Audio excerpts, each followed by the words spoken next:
Welcome to the MS&Me Radio Network. The broadcast shows are for informational and entertainment purposes only. They are not designed to provide listeners with specific personal, medical, or counseling advice. Individuals with a medical issue should always consult their healthcare provider.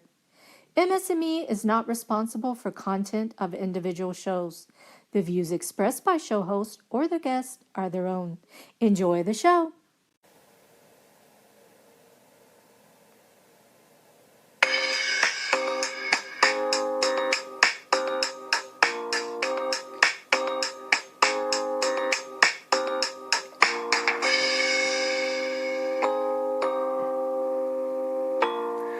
Hi there.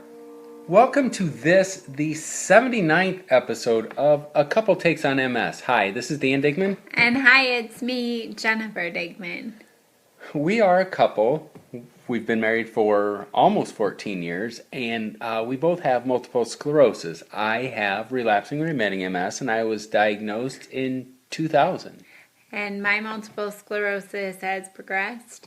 So it is secondary progressive, and I was diagnosed way back in 1997. Wow.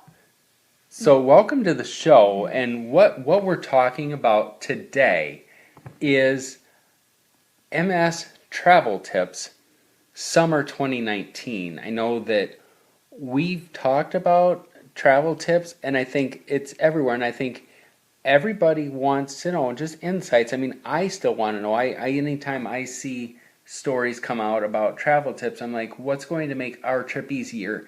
And truly, what we're talking about every summer, we live in Michigan, and every summer we go back to Iowa to spend the 4th of July holiday with my family, and it's very timely for us here because we're getting ready to make that trip tomorrow.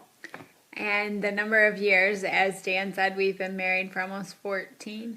The number of times we've made this trip, I never get completely comfortable. I'm always a little anxious because there are a lot of I's to dot and T's to cross before you travel. And we've made this trip, like I said, tons of times. But with it being the summer, it adds a different element. So hopefully we'll have some tips today that can help make your travel a little smoother.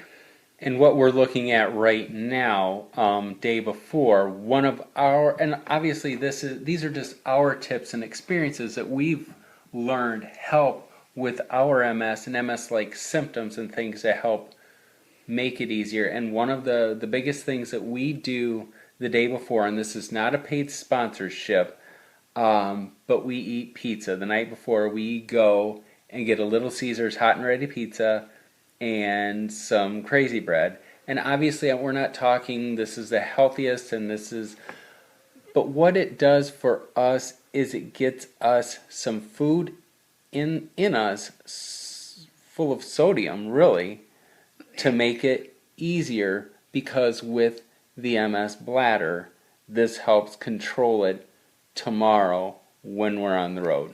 And it is a good tip that's worked well for us, and I think that's why we feel comfortable sharing it. We are taking a car trip tomorrow. We're driving 540 miles, and that's a lot. And Dan, being he's the one that's walking and he's the one that's comfortable with the route because he's from Iowa, he's always driven. So if I haven't told you before, I'm in a wheelchair. We have, Dan does the lion's share of the driving. In fact, he does it all. And if I can control my bladder with the help of medication and a little water retention from salty food the night before, I do that. It helps him so he doesn't have to transfer me and use the restroom as much. But it also helps me so that I feel comfortable and I'm not constantly saying I have to go. So that's one tip that we use.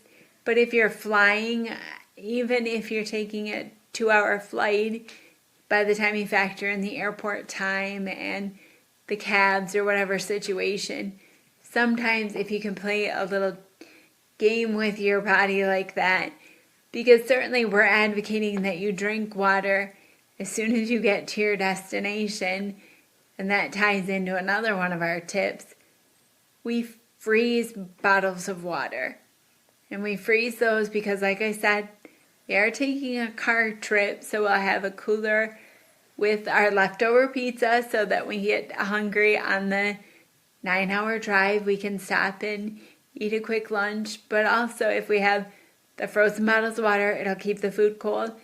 And when it gets thawed, we will have plenty of water to drink. And I think that's one of the big things with it. Obviously, we're saying, oh, get a lot of sodium so you control your bladder and stuff the night before. However, once you're on the road, once you're moving, especially in the summer, drink the water and stay hydrated. I think it's just the sodium gives you a good starting point, because then it's a little easier to maintain your bladder during the day as you're driving, because you're awake and the water you're taking in. But yes, you have to stay hydrated. And the frozen bottles, plus that keeps the food cold. And I know we had done something, we thought we'd be geniuses and put ice in the cooler and everything, and it never fails. It will thaw. It will thaw. The bag will break open and all your food will get soggy. Yeah. So the frozen bottles work wonders. And it's also a perk, because when you get to a hotel and you're thirsty and they inevitably have a vending machine, or even they have bottles that you can buy at the front desk, they're expensive and you want to spend your money doing fun things. And if you can pack ahead and think ahead, which ties into another tip that we have, plan ahead. Get your ducks in a row before you go. Make your hotel reservations. Get your accommodations straight. And when you're making the hotel reservations, know what you're looking for and do your homework. Look at the hotels. Find out what they have for handicap accessible rooms or whatever needs you have. And speak the right language. Ask for barrier free. That's the one thing we learned. If you need it. Yeah, obviously, yeah, if you need it. And something and ask for, request for a roll-in shower if needed. And if you need a particular, sometimes, I'm weak on my, formerly I was weak on my left side, so I would typically want to use a grab bar in the restroom that was on my right side. Now, it really doesn't make a difference. But if you are stronger on your right side, ask the hotel, can we have a room with a grab bar on the right?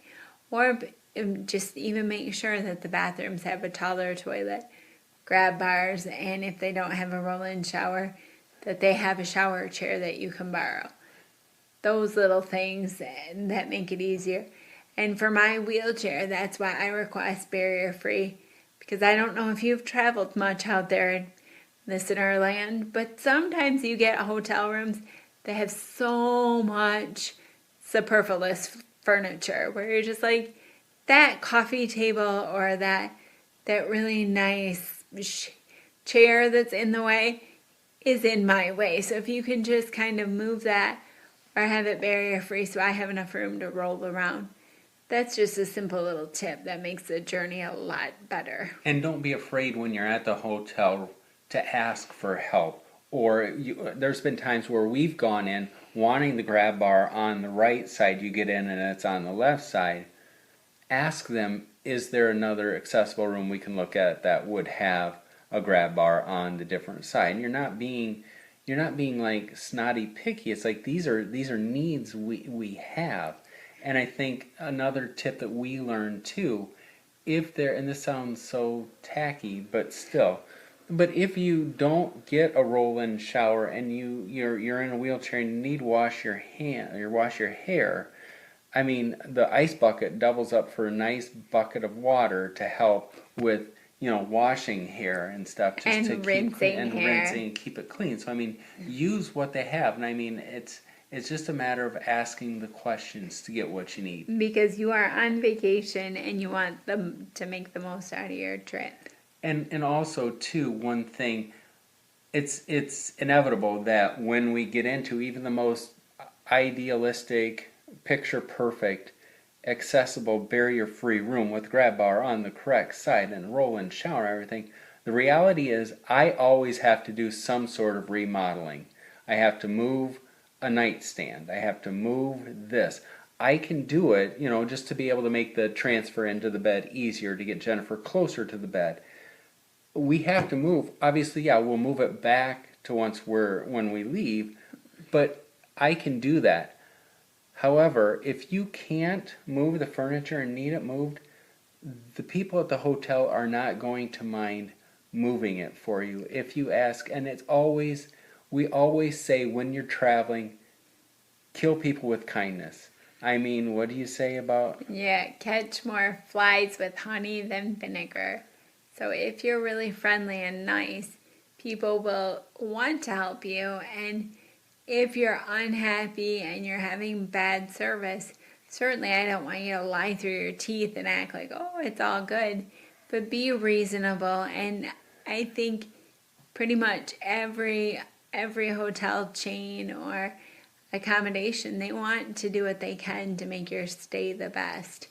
So, and we always, we're already at the hotel talking about that. But before you take off on your journey, you have to pack. And one thing you need to pack is patience. Because traveling with a disability, traveling with a chronic illness, it can be a little frustrating. So that's why it's important to do your homework and pack sensibly. And it's Michigan right now, which is typically a pretty fair weather state. But right now it's really hot, and we're going to Iowa, which is even hotter. So as we talked about water earlier, frozen water to keep you cool, but just stay cool yourself. Get a cooling vest, get a cooling collar, anything that will help keep your body core temperature cooler. Sit in the shade. And use the air conditioning. We go, and they're talking like 95 degrees in Iowa on the 4th of July. And we go, and we actually, the 4th of July parade, I mean, this is, small True town. Americana. This is true Americana, my hometown of Monticello, Iowa, and they have it sets the model for any, in my opinion, not that I'm absolutely, biased, I agree. but the best of 4th of July parades. My godmother, we get right on the parade route, and we are in the shade, but it's 95 degrees and it's hot. We go, and we've learned in the last couple years, we can sit out there for probably the first half of the parade, but then I start seeing spots. Jennifer starts melting, and she can't control her wheelchair and everything. We've missed the second half of the parade, or at least have watched it, because we go to my godmother's condo, cool off in the air conditioning, resting. Even though we have the water bottles, even though we have cooling vests, whatnot, ice to keep us cooler, when you're out, and this is the big lesson, I mean, remember, you're on vacation, you're traveling, you need to be functional. Don't be a hero and try and push yourself too far, especially when we're talking heat and living with multiple sclerosis. And so if you say, I am getting warm, I need to get to a cooler spot, I don't think your friends or family, unless they're not good friends and family, they won't understand. I mean, they'll certainly support your decision. And if you miss half a parade, as Dan and I sometimes do, that gives us that much more staying power to enjoy family and lunch and friends, because we aren't melted and we aren't wiped out from staying at the parade longer than we should. So it's important to know your limits, and I hope that nobody out there learns it the hard way. But if you're living with MS, you probably will learn it the hard way. But that lesson will stick with you. And if you're newly diagnosed, remember, Dan always jokes a la Sanford and Son, which is a very old show. It's not the big one when you're sitting out in the sun and your feeling in your fingertips goes away, or you're having visual trouble. Hopefully it's just a momentary, you're too hot, you need to go cool off, and then that moment will pass. And so, you don't want to succumb to things like that.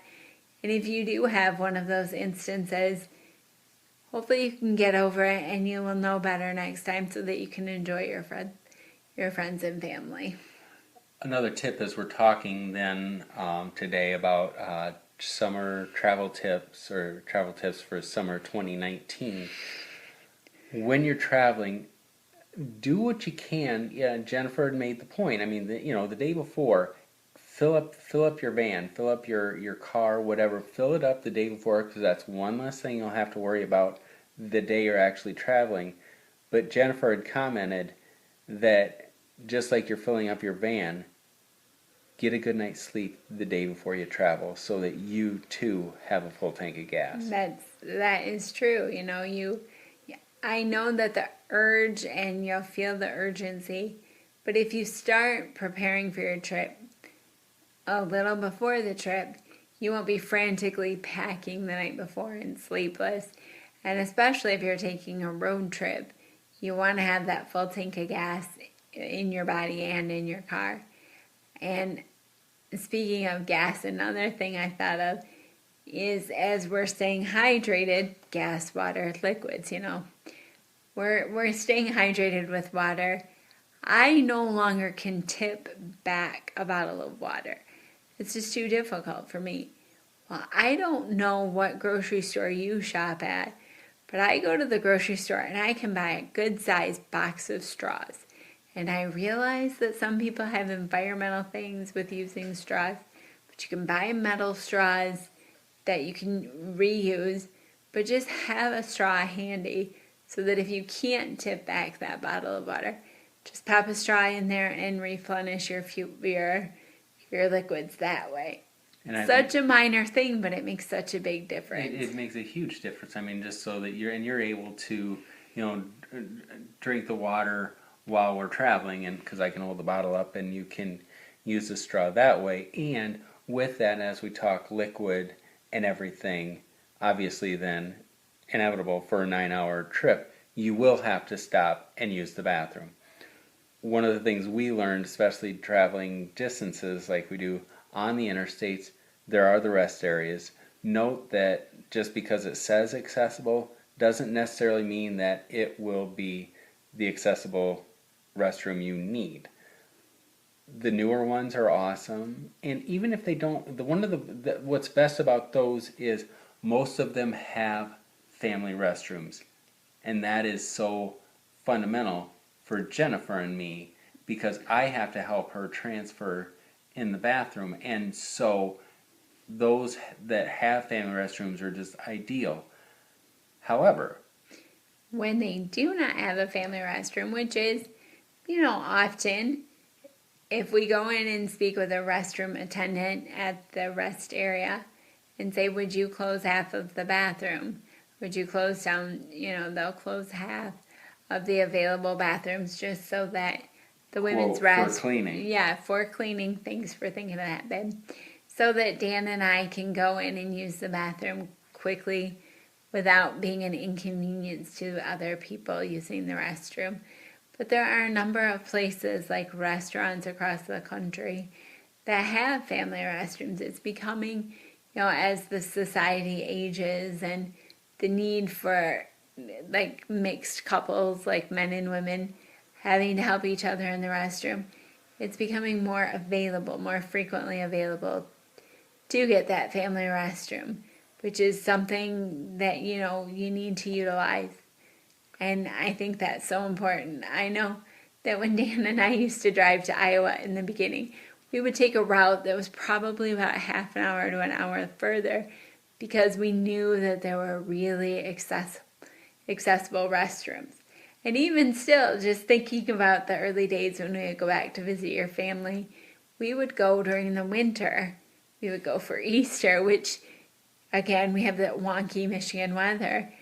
We'd have to drive through Chicago, and there could be snow, and snow is not the easiest thing to travel with. So we flipped it. Instead of getting together at Easter, we now get together with Dan's family, my family, with our family at 4th of July, because the road conditions are a little bit better. And that's where you make those adjustments, and not just, where you're talking about patience. also be flexible, and that this is our flexibility because of, and especially when you're traveling in the winter, you have to mess with coats and gloves and things, and you have something break down and you're ice. So traveling in the summer, did I comment then, because one of the problems then with the summer is the heat? Did I talk about getting up and traveling early? No, you didn't. That's, as you get your, charging and fueling your gas tank, your energy levels, and going to bed early, what helps too then is getting up early in the morning so you can do You can get out in front of the traffic. get out in front of the traffic, get out in front of the weather. I mean, when they're talking 90 some degrees, we truly are planning. The alarm is set for 5 in the morning, Yes. so we're taking off at 6. So once the weather and the sun gets so ungodly hot, That's a good point. we hopefully are riding on adrenaline because you're close to said destination, or at that point in time it's a little easier, makes more sense to drink more liquid and do things to stay cooler because you're almost there, and then the bathroom is there and achievable. And the other thing too, at least for me, is to pack it's urinal, like a handheld urinal. For me, should I have to go to the bathroom? I mean, what's nice or pain is just I could go to the bathroom in any place, so I don't, so I could just pull off on any restaurant anywhere, go to the bathroom or any. So, but I mean, just for those emergencies, because of our MS bladders. And same token for those emergencies, sometimes I can't use the bathroom as quickly as I want to. And I'm sure you all out there in Radio Land know, understand the time, the frustration of getting to the bathroom 5 seconds too late. And then you're like, what am I going to do? That's why it's really important when you're packing to pack a spare set of clothes, just an overnight bag, so that if you do have, heaven forbid, a bladder accident, you have new dry clothes that you can put on and no one will be any the wiser. So that's important to do that, as is packing. I mean, you need to pack a variety of clothes when you're traveling and be thoughtful and conscientious about the temperature, about the need to maybe change your clothes to adjust for the temperature, and just for the good times and the hot weather. You may have a t-shirt, but you have a tank top that you want to put on in the middle of the afternoon. So just be really thoughtful when you're packing and try and keep it simple and pared down. But that, I think rolling clothes fits them in the suitcase better. I had a friend that was a flight attendant and she told me about that. Just to roll your clothes like a cigar and then shove them in the suitcase and you make a lot more room. Just little tips like that. Well, you can always then, that's why they have irons at the hotel rooms. That's why you have hangers. You can shake them out. And that's why you travel in the summer, because your clothes are a little less dressy. Oh yeah, and smaller. So yeah, less dressy. Yeah, you don't have wool sweater. You don't have hoodies. You don't have this. Good you point. have t-shirts, and so you can get a lot more in. However, then you need to, but don't forget to pack the sweatshirts or a sweatshirt, because look at the weather at said destination. I can sit there on my phone and have the Weather Channel app and look and see what the temperature is right here in Mount Pleasant, Michigan. However, make sure you then track and look, and you're looking at what's it going to be like at your destination. And Mother Nature never stops making fun jokes on all of our behalfs. Sometimes, pack an umbrella in case there is rain. Or I have a good friend that made a tarp to cover my electric wheelchair. Great babe. And so I have the tarp packed, so in case we are out watching the parade and the skies decide to open up, I can cover up my chair. So pack an umbrella, pack a coat. If you're going to Iowa where that seems unreasonable, you'll never need it in the middle of the summer. At least pack a sweatshirt or a light jacket, because temperatures can be like that. And the one thing, this is very, very maybe like a silly thought, but pretty much anywhere we go, we can find a store. So if you do forget something, you can run to a convenience store. Maybe I'll have to pay a little bit more for it. I know Dan and I have forgotten a hairbrush before, and we've had to buy a men's comb in the hotel. A men's But it comb, suffices. It could double as a pick of sorts. Not saying it's perfect, but again, that's where it's like flexible and improvise and what's there. I mean, worst comes worst, we could have put it up in a ponytail. Absolutely. Never underestimate the power of a ponytail.